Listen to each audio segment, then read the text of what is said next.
नमस्कार दोस्तों, target with PS Parihar channel में आपका स्वागत है। इस चैनल के माध्यम से आप लोगों को विद्यार्थी जीवन से संबंधित सभी सूचनाएं प्रदान की जाती हैं। तो आइए शुरू करते हैं और देख लेते हैं कि आज की इस वीडियो में ऐसी कौन कौन सी सूचनाएं हैं। तो वीडियो को जल्दी से लाइक कर दें, शेयर कर दें। जिन छात्रों ने चैनल को अभी भी सब्सक्राइब ना किया हो, जल्दी से सब्सक्राइब कर लें ताकि आप लोगों को भी इसी तरीके की ऑथेंटिक अपडेट सबसे पहले मिलती रहें। आगे बढ़ने से पहले एक और सूचना कि अगर आप लोग उत्तर प्रदेश की किसी भी भर्ती की तैयारी कर रहे हैं तो सभी भर्तियों में उत्तर प्रदेश के भूगोल से संबंधित प्रश्न भी पूछे जाते हैं। उसके लिए आपको बिल्कुल निःशुल्क फ्री पीडीएफ मिल रही है, फ्री ई बुक मिल रही है ऑलिव बोर्ड की। काफ़ी अच्छी पुस्तक है। मैं आपको एक लिंक दूंगा डिस्क्रिप्शन बॉक्स में, वहाँ पर आप लोग जाएंगे और ये पूरी की पूरी जो रंगीन पीडीएफ है वो आपको मिल जाएगी।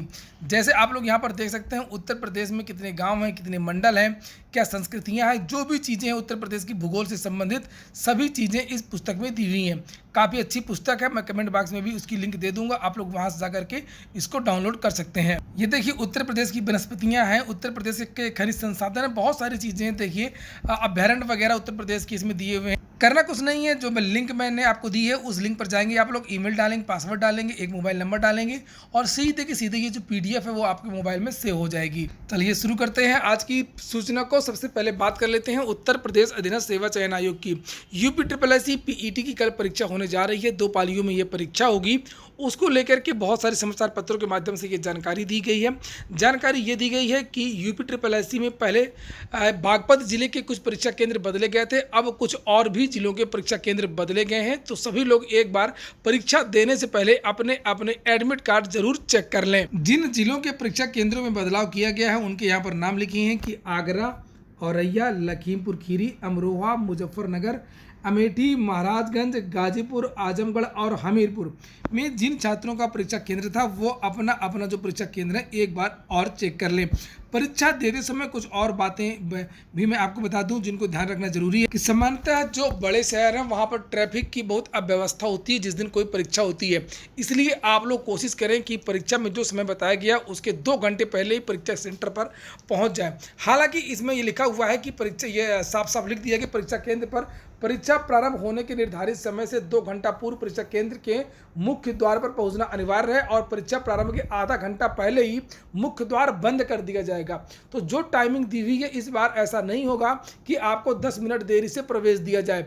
इसमें साफ साफ लिखा है कि जो जिस समय से परीक्षा होनी है उसके आधा घंटा पहले ही गेट बंद कर लिया जाएगा। तो इस लाइन को बहुत ज़्यादा ध्यान देने की जरूरत है। आप 2 घंटे नहीं, 2.5 घंटे पहले ही वहां पर पहुंच जाइए।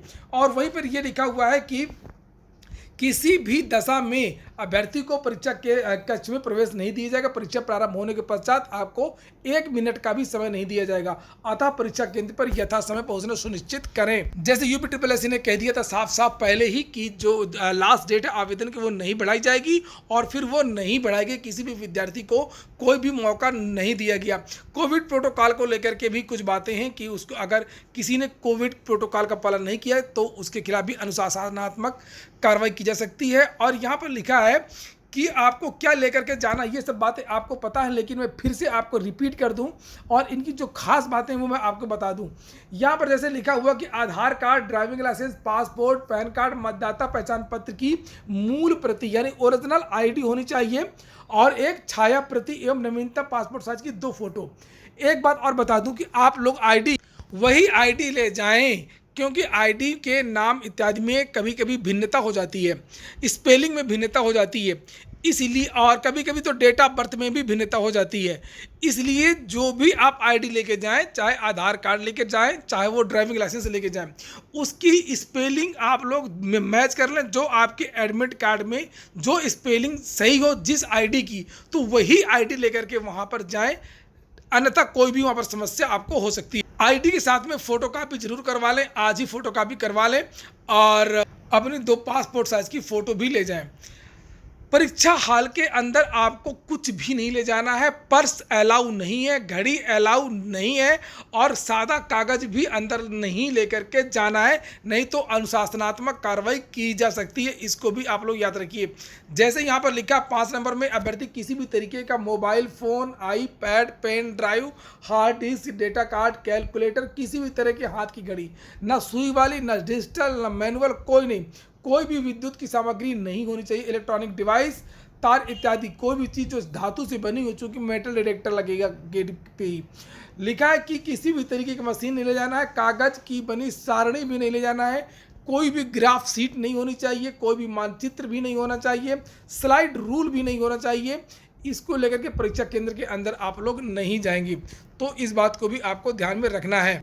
बहुत बड़ा मौका है, इसलिए इसमें कोई गलती नहीं होनी चाहिए। खासतौर से यहाँ पर जो OMR के बारे में लिखा हुआ है कि OMR की जो प्रविष्टियाँ हों उसमें कोई भी अगर गलती होती है वो सारा उत्तरदायित्व तो अभ्यर्थी का ही होगा। वहीं पर सभी विद्यार्थी एक चीज़ को बिल्कुल ध्यान दें कि जब भी क्लास के अंदर प्रश्न पुस्तिका आए तो वो बंडल जरूर देख लें, अपने सामने ही पूरा जो पैकेट है वो खुलवाएं। TGT की तरह इसमें नहीं होगा, बंडल पूरा सील बंद आएगा, आपके क्लास में खोला जाएगा। और सबसे बड़ी बात यह है कि आपके क्लास में ही ये बंडल बंद होगा, इसलिए आपको क्लास से भागना नहीं है जब तक कि बंडल सील बंद ना हो जाए और क्लास के जो 2 विद्यार्थी हों उनके हस्ताक्षर ना हो जाए। यहाँ पर देखिए लिखा कि परीक्षा समाप्ति के पश्चात अभ्यर्थी द्वारा प्रयुक्त प्रश्न पुस्तिका व OMR उत्तर पुस्तिका की सभी 3 प्रतियां अंतरिक्षक को सौंप देंगे। तो जो विद्यार्थी की जो कॉपी है, जो OMR है और जो कोषागार की जो प्रति है, तीनों प्रतियां पहले टीचर को देनी है। उसके बाद में टीचर जो अध्यापक की जो विद्यार्थी की जो प्रतिलिपि है वो विद्यार्थी दे देगा, विद्यार्थी कॉपी, और उसके बाद में जो है वो सील बंद किया जाएगा।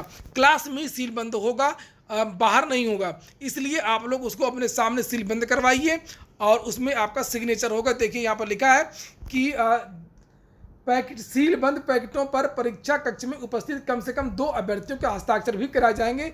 इस कार्रवाई के पूरा होने तक सभी अभ्यर्थी परीक्षा कक्ष में ही निर्धारित सीट पर रहेंगे। इसके बाद में अब बात कर लेते हैं माध्यमिक शिक्षा सेवा चयन बोर्ड की भर्ती TGT की। TGT में भ्रष्टाचार को लेकर के बहुत सारी सूचनाएं मिली थी जब ये परीक्षा हुई थी 7 तारीख को खास तौर से, और उसकी जो रीट है वो तैयार हो रही है। चूँकि आज छुट्टी है और आज हाई कोर्ट बंद है, इसलिए आज दाखिल नहीं हो पाई। थोड़ा सा काम भी शेष है, जैसे ही काम कंप्लीट हो जाता है वैसे ही कल या परसों में जो रीट है वो फाइल हो जाएगी। अनेक जिलों के बहुत सारे जो परीक्षा केंद्र हैं वहाँ से जो है जानकारियाँ मिल चुकी हैं, वहाँ से बहुत सारे साक्ष्य मिल चुके हैं जो विद्यार्थी उस रिट में लगा रहे हैं। फर्स्ट पाली का जो एग्जामिनेशन आज सुबह इस कॉलेज में जो पब्लिक भोजपुर में शेड्यूल था, लगभग 600 कैंडिडेट्स यहाँ पर TGT के सुबह वाला सेशन में एग्जाम देना चाहिए था। तो हम लोग को शिकायत मिला है 9:45-10 बजे करीब करके यहाँ पर सेंटर में कुछ लोग ऐसे बवाली कर रहे हैं करके यहाँ पर मतलब व्यवस्था ठीक नहीं है, मतलब बंडल जो है वो सील खोल के मिला है। उसके बाद मैं और SP साहब यहाँ पर पहुंचा है, यहाँ पर जांच पड़ताल की है और हम लोगों ने ये पता चला कुछ केंद्र स्थापक द्वारा अपने आप कुछ सीटिंग प्लान में इन लोगों ने चेंज किया है। इनको कहना है कि CCTV में कुछ समस्या था सर, उसमें जहाँ पर CCTV कैमरा नहीं चल रहा है उसके बच्चे को दूसरे कक्षा में अकोमोडेट करने की कोशिश की गई है, बट इसमें कुछ बच्चे ने विरोध किया है और बाकी लोगों को भी प्रभावित करके सारे बच्चे, लगभग 600 बच्चे हैं, बाहर आके धरना में बैठने लगे और एग्जाम देने के लिए तैयार नहीं थे। तो हम लोग ने कहा है एग्जाम अटेंड कर लीजिए, कुछ एक्स्ट्रा टाइम भी हम लोग आपको दिया जा सकता है, बट उन्होंने माना नहीं है। और सारे बच्चों को हम लोगों ने ये बताया है, ये यहाँ पर जो घटना हुई है इसके संबंध में एक विस्तृत रिपोर्ट ADM और एडिशनल SP का एक ज्वाइंट रिपोर्ट आज शासन को हम लोग भेजेंगे और जो भी माननीय कमीशन द्वारा अग्रिम आदेश के लिए हमको बताया जाएगा। तो ये सुन रहे थे आप जिलाधिकारी सैमुअल पॉल वहाँ के और आलोक प्रियदर्शी, ये सब लोग वहाँ पर आए थे जिस दिन वहाँ पर परीक्षा केंद्र में बहुत सारी जो बातें हुई थी कि CCTV कैमरे नहीं चल रहे हैं और पैकेट हैं वो खुले आए हैं। हालांकि यहाँ पर सरकार का भ्रष्टाचार के बारे में जो बयान है उस पर दोहरा रवैया सुनने में आता है, देखने में आता है। विद्यार्थी इस बात को समझ चुके हैं कि जो सरकार है वो भ्रष्टाचारियों के साथ में है। चूँकि 69,000 शिक्षक में इतनी बड़ी धांधली हुई थी, बहुत ज़्यादा भ्रष्टाचार के मामले आए थे, उस समय मैंने कम से कम 50 वीडियो भ्रष्टाचार के बनाए थे, लेकिन विद्यार्थियों ने साथ नहीं दिया था और विद्यार्थी खुद ही उस समय साइलेंट थे। क्योंकि विद्यार्थियों को ऐसा लगता था कि हमारा तो सिलेक्शन हो ही जाएगा। और जब मैंने वीडियो बनाया था तब मेरे वीडियोस का भी बहुत सारे विद्यार्थियों ने विरोध किया था 69,000 शिक्षक भर्ती में। और अब हुआ ये कि जो विद्यार्थी जिन्होंने मेहनत किया था वो विद्यार्थी लखनऊ में धरना प्रदर्शन कर रहे हैं और जिनके 140 नंबर थे, 142 नंबर थे। डीजे वाले बाबू, बहुत सारे बाबू थे जिनको लेकर के चर्चाएँ हुई थी रिजल्ट आने के बाद, जब पोल खुली थी, वो लोग नौकरी कर रहे हैं। फिलहाल 69,000 शिक्षक भर्ती में कहीं कुछ हुआ नहीं, सरकार की तरफ से भी कुछ नहीं हुआ और मामला को कुल मिलाकर के जो बताया जा रहा है कि रफा दफा कर दिया गया है और 2-4 गिरफ्तारियां दिखाई गई हैं कि हाँ कुछ कुछ हुआ है और उसके बाद में कुछ नहीं। हालांकि बहुत सारी चीज़ें मीडिया के सामने आई थी कि एक एक क्लास से कितने सारे विद्यार्थी जो है वो पास हुए थे, सीरियल से बहुत सारे विद्यार्थी पास हुए थे, रिकॉर्ड तोड़ नंबर भी लाए थे, जबकि 50% में लोग IAS बन जाते हैं और यहाँ पर 95% नंबर तक लोग ले आए थे। 150 का पूर्णांक था, 142-43 नंबर लोग लाए थे और पेपर का जो स्टैंडर्ड था वो भी इतना मतलब सरल पेपर नहीं था। अब यही जो हाल है वो TGT की जो 7 तारीख को जो परीक्षा थी पहले दिन, उस दिन भी यही हाल था जब कहा गया था कि जो परीक्षा मंडल स्तर पर कराई जाए तो मंडल स्तर पर ना भी, और उसके बाद में बहुत सारे जिलों से जानकारियां निकल करके आई थी, पर कहीं पर लेट करवाया गया, कहीं पर साल्वर पकड़े गए, कहीं पर ब्लूटूथ डिवाइस पकड़ी गई, कहीं पर उत्तर कुंजी पकड़ी गई। हालांकि उत्तर कुंजी को इन्होंने सार्वजनिक नहीं किया कि कौन कौन से प्रश्न थे विद्यार्थियों के पास जो मिले हैं मोबाइल पर और चिट पे, और लेकिन मीडिया में सूचनाएं बहुत ज़्यादा आई, लेकिन सरकार का वहाँ भी जो रवैया था वो निराशाजनक रहा। अगर सरकार अगर कोई ठोस निर्णय, कठोर निर्णय लेती 69,000 शिक्षक भर्ती में या TGT की 7 तारीख की परीक्षा में, तब ऐसा लगता कि नहीं, सरकार जो है वो भ्रष्टाचार पर जीरो टॉलरेंस की जो रवैया वो अपनाती है। इसी तरीके से विधानसभा की जो भर्ती आई थी RO ARO, वो आपको पता ही है विधानसभा की RO ARO भर्ती में क्या हुआ। विद्यार्थी कोर्ट गए हैं, कोर्ट में क्या होता है क्या नहीं होता है, मामला ठंडे बस्ते में है। सरकार से ज़्यादा बेकार रवैया तो कोर्ट का है। इसी तरीके से आज सुबह के बहुत सारे समाचार पत्रों के माध्यम से ये जानकारी दी गई थी कि संस्कृत की भर्ती के लिए जो आवेदन है वो आज से शुरू हो जाएंगे। ये देखिए आज सुबह का ही समाचार पत्र है, लिखा हुआ है कि संविदा शिक्षकों की नियुक्ति के लिए विज्ञापन आज आ सकता है। ये देखिए लिखा है आज आ सकता है, और ये निर्देश दिए गए थे कि सभी जिलों से आज जो विज्ञापन है वो जारी हो जाने चाहिए। इसको लेकर के भी युवा मंच के जो अध्यक्ष हैं अनिल सिंह, उन्होंने तीखा विरोध किया है और देखिए वो एक पोस्ट किए, इन्होंने लिखा लगता है सभी का खून पानी हो गया, इसलिए सब मौन है, पूरी संस्कृत पर संकट आ गया है, केवल मुंह से नमा संस्कृताय बोलने से समस्या का निदान नहीं होगा। आगे इन्होंने लिखा है कि सुबह के समाचार पत्र को पढ़ करके खुशी का माहौल पावलों के कुत्ते की तरह लाल टपका रहे हैं, साथ ही साथ प्रबंधक जिस सोटे में तेल लगा रहे हैं और हूतियों सड़क पर निकलो और सरकार से कहो कि खुली परीक्षा करा करके सम्मानजनक शिक्षक भर्ती करें। संविदा मानदेय ठेके के लिए आपको मुख्यमंत्री नहीं चुना गया है। जब रोजगार ही सुरक्षित नहीं तो देश व देश का युवा कैसे सुरक्षित रहेगा। इसका बेहतरीन उदाहरण है अभी एम्बुलेंस चालकों का जो प्रदर्शन हुआ था। एम्बुलेंस चालकों ने थोड़ा सा वेतन वृद्धि की मांग की थी, संविदा की बहुत कम इनको वेतन मिलता है, और तुरंत सभी एम्बुलेंस चालकों को तत्काल प्रभाव से निकाल दिया गया था और नई भर्ती शुरू कर दी गई थी। तो ये होता है संविदा भर्ती में कितना शोषण होता है। मनरेगा में भर्ती आ रही है तो वो संविदा से आ रही है, यहाँ से भर्ती आ रही संस्कृत विद्यालयों में तो संविदा से, पॉलिटेक्निक विद्यालयों में अध्यापक पढ़ाएंगे तो वो संविदा से पढ़ाएंगे। तो आखिरकार ये संविदा का सिस्टम सरकार ने क्यों रखा है, ये चयन बोर्ड और आयोग क्यों बने हुए हैं, आखिरकार सरकार को इसके बारे में जवाब देना चाहिए। अगली जो सूचना है कि बिहार की महत्वपूर्ण परीक्षा स्थगित, बिहार की APO परीक्षा के बारे में जानकारी है, मुख्य परीक्षा के बारे में ये नोटिस आज जारी हुई है। सोचा भी आपको बता दूं 23 तारीख की डेट पड़ी हुई है, लिखा है दिनांक 24 अगस्त से लेकर के 27 अगस्त तक पटना मुख्यालय अवस्थित परीक्षा केंद्र पर सहायक अभियोजन पदाधिकारी मुख्य लिखित परीक्षा का जो आयोजन है अपरिहार्य कारणों से स्थगित कर दिया गया। तो जैसा कि यहाँ पर लिखा है PET के बाद छात्र आंदोलन होगा तेज। चूंकि अभी विद्यार्थी ज़्यादा कुछ नहीं कह रहे थे, चाहे वो प्राथमिक शिक्षक भर्ती के विद्यार्थी हों, चाहे वो TGT के विद्यार्थी हों या अन्य भर्तियों के हों, लेकिन अब जो है वो छात्र आंदोलन तेज होगा, क्योंकि विद्यार्थी भी जानते हैं अपनी ताकत और चुनाव का समय आ रहा है। दूसरी बात, ये जो PET की परीक्षा थी वो उत्तर प्रदेश की बहुत बड़ी परीक्षा थी, इसकी वजह से सभी विद्यार्थी पढ़ाई कर रहे थे, इसीलिए जो आंदोलन की जो डेट है वो PET के पहले नहीं रखी गई है। और PET के बाद में प्राथमिक शिक्षक भर्ती के लिए भी आंदोलन होगा, TGT के भ्रष्टाचार के लिए भी आंदोलन होगा, संविदा भर्ती के विरोध में भी आंदोलन होगा, और जितने भी उत्तर प्रदेश में रिक्त पद हैं उनको भरने के लिए भी आंदोलन होगा।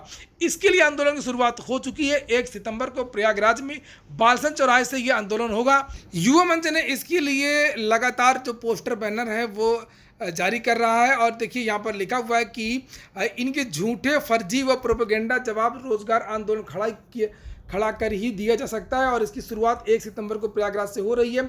युवा तैयारी कर रहे हैं। गत 17 सितंबर व 24 फरवरी 2021 के आंदोलन से भी बड़ा आंदोलन इस बार होगा। जो पिछली बार जो ये आंदोलन हुआ था 24 फरवरी 2021 वाला और 17 सितंबर 2020 वाला, उससे भी बड़ा आंदोलन 1 सितंबर को प्रयागराज में होगा। बात कर लेते हैं सीटेट नोटिफिकेशन की। सीटेट नोटिफिकेशन के बारे में लगातार समाचार पत्रों के माध्यम से जानकारी दी जाती है कि इस हफ्ते नोटिफिकेशन आएगा, लेकिन नहीं आएगा, लेकिन उस तारीख को नहीं आता है। और फिर से आज बहुत सारे समाचार पत्रों के माध्यम से जानकारी दी गई है, बहुत सारे, कि इसके तो नोटिफिकेशन है वो 1 या 2 दिन में जारी हो जाएगा। आज से लेकर के 25 तारीख तक इसका जो नोटिफिकेशन है वो जारी हो जाएगा। जैसे कि जी न्यूज़ की ये खबर है और इसमें लिखा, आज की डेट यहाँ पड़ी हुई है 23 अगस्त, सुबह लगभग 8 बजे की न्यूज़ है। लिखा सीटेट नोटिफिकेशन आज। तो वहीं पर नीचे लिखा है केंद्रीय शिक्षक पात्रता परीक्षा 2021 के लिए आवेदन प्रक्रिया की शुरुआत जल्द होने जा रही है। मीडिया रिपोर्ट्स के मुताबिक सीटेट 2021 जून एग्जाम के लिए नोटिफिकेशन आज यानी कि 23 अगस्त से लेकर के 25 अगस्त तक जारी किया जा सकता है। नोटिफिकेशन जारी होने के बाद अभ्यर्थी CTET.nic.in पर जाकर के आवेदन कर सकेंगे। तो देख लेते हैं कि जी न्यूज़ की जो सूचना है वो कितनी सही है। और हालांकि इसके जो नोटिफिकेशन है वो बहुत जल्द जारी होने वाला है, चूँकि सीटेट ने नोटिफिकेशन पहले ही जारी कर दिया था परीक्षा को लेकर के कि इसकी जो परीक्षा है वो दिसंबर या जनवरी के महीने में होगी। और जब भी डेट होती है परीक्षा की उसके 4 महीने पहले सीटेट का जो नोटिफिकेशन है वो आ जाता है। इसलिए जो इसका नोटिफिकेशन है वो अगस्त के लास्ट में आ सकता है। ये हो गया आज का वीडियो अगर आपको अच्छा लगा हो तो लाइक कर दें। जिन छात्रों ने चैनल को सब्सक्राइब ना किया सब्सक्राइब कर लें। पूरा वीडियो सुनने के लिए बहुत बहुत धन्यवाद।